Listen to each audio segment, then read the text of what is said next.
Good afternoon, and thank you for joining me as I explain the process of the H-1B visas. Moving to a new country is one of the most challenging adventures that a person might undertake. However, it is more challenging applying for the movement authorization, especially for employment purposes. We all know that the United States is the world's third largest employment hub after China and India. Therefore, everyone desires to acquire a visa to travel to the United States. There are many methods that one can use to acquire a visa. However, for professionals, the H-1B visa is useful for non-immigrant work. It is a document designed by the Department of Homeland Security to guide on entry of a specific group of people in the United States. Besides, it provides the minimum requirements and working number of days for the visitor. The H-1B visa is one of the most powerful travel documents in the world. The H-1B visa enables a United States employer to hire foreigners to work in jobs that require specialization such as information technology, all forms of engineering, accounting, architecture, and among others. The visa can be obtained locally in the United States or from the country of birth of the applicant before traveling to the United States. To be eligible for the H-1B visa, one must have a job offer in the United States, have a bachelor's degree or its equivalent specialty in the field, and evidence that there is lack of qualified personnel in the United States to continue such jobs. Firstly, one must receive a job offer. A person cannot apply through H-1B visa process unless there is available job offers. The job offer is restricted to essential work and does not involve any national security matter.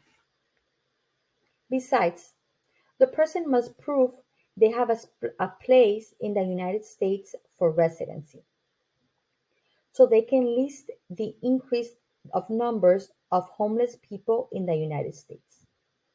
Secondly, one must have an education qualification of a university degree or its equivalent. There is a limited number of careers and educational qualifications required for one to receive this visa. Most of the educational in this category are professionals and all skilled labor, such as engineering, medicine, accounting, economics, finance, among others. Lastly, the employer is required to prove there is a shortage of employees in this field. Authorization can only be provided if the employer sufficiently proves that within the United States there is a limit of talent capable of fulfilling the obligations of the work provided to the non-immigrant. There is a sectional requirement for the employer to fill that shows they understand the requirements of their duties in helping the prospective employer enter the country. The process begins with the employer filling out a labor condition application, also known as LCA, to the Department of Labor (DOL) for accreditation. Once the LCA has been certified by the DOL, the employer can start the process of applying for the H-1B visa. The petition contains a form called I-129 along with the I-129H supplement form and a data collection form, which USCIS provides through their website. These forms allow for the review of the candidate's information and should be truthful with the required information. The documents specify the type of employment for the organization is offering to the employee and the responsibilities the employer has towards the employee and the state. The document also confirms that the employer has effectively reviewed and concluded that the employee is qualified to work in this organization. Besides, it should be accompanied by relevant academic and professional certification, the resume, and the letter confirming that you have received a nominal employment form from this institution. These are the documents required to show the employee qualifications and his employment fits the specified category for receiving the visa.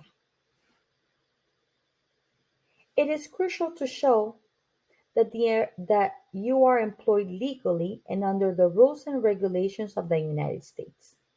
The employer must ensure compliance to all employment regulations and standards.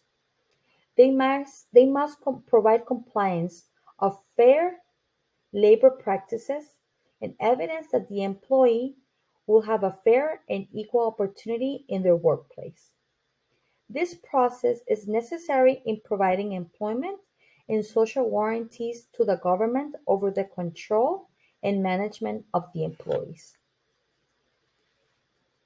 After filing the forms, one is required to pay a statutory fee. The fees are paid based on location to location, and the duties of the employees is bound to do in the country. Often, the fees ranges between $15 to $200 depending on the region. As well, each form filed to USCIS has a fee. The I-129 petition for non-immigrant workers fee is $460. Within this form, you may also file a Form I-907, which is the request for premium processing, which allows the employee to request a faster processing of the petition to be able to get a determination of the process in 15 days, and its fee is $2,500. If the employee is within the United States, one must wait until they receive an order of beginning to work. However, if the applicant is outside the United States, they will need to file a Form DS-160, which is crucial in providing critical personal information. In-country employees will often reapply for a longer period of stay,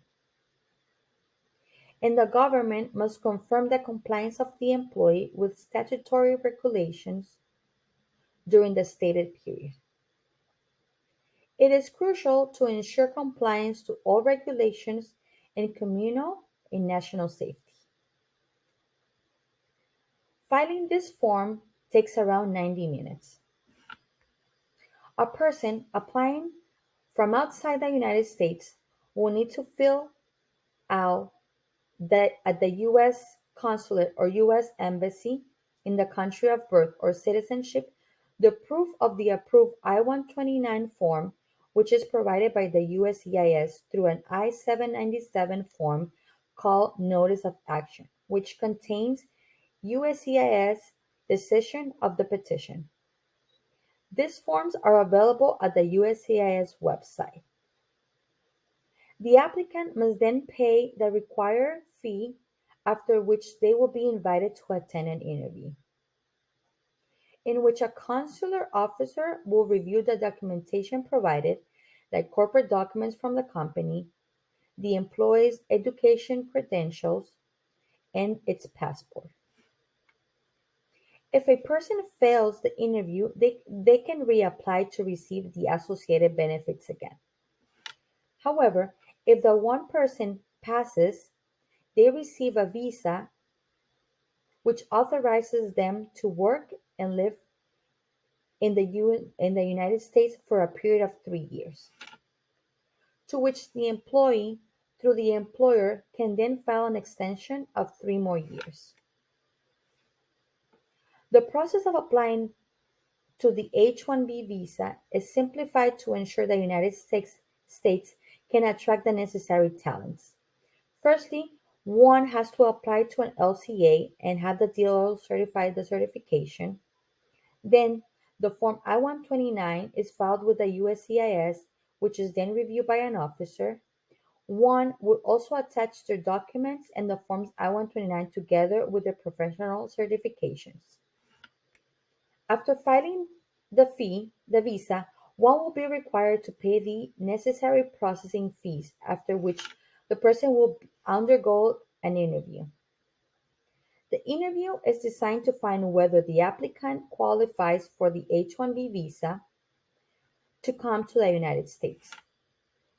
Both the employer and the employee must coordinate to assure the success of this application. Both the in-country and out-of-country applicant must fill specific forms to get the visa. In-country employees will often reapply for a longer stay period. The application is not designed to lock out any interested individual, but rather to ensure that those entering the United States have fulfilled the requirements of receiving the visa. While the process is strict, the government has targeted the reduction of bureaucratic requirements to ensure it is concise, easy to understand, and less time consuming. Thank you for following along. I hope you understand, and thank you for joining me. Good night.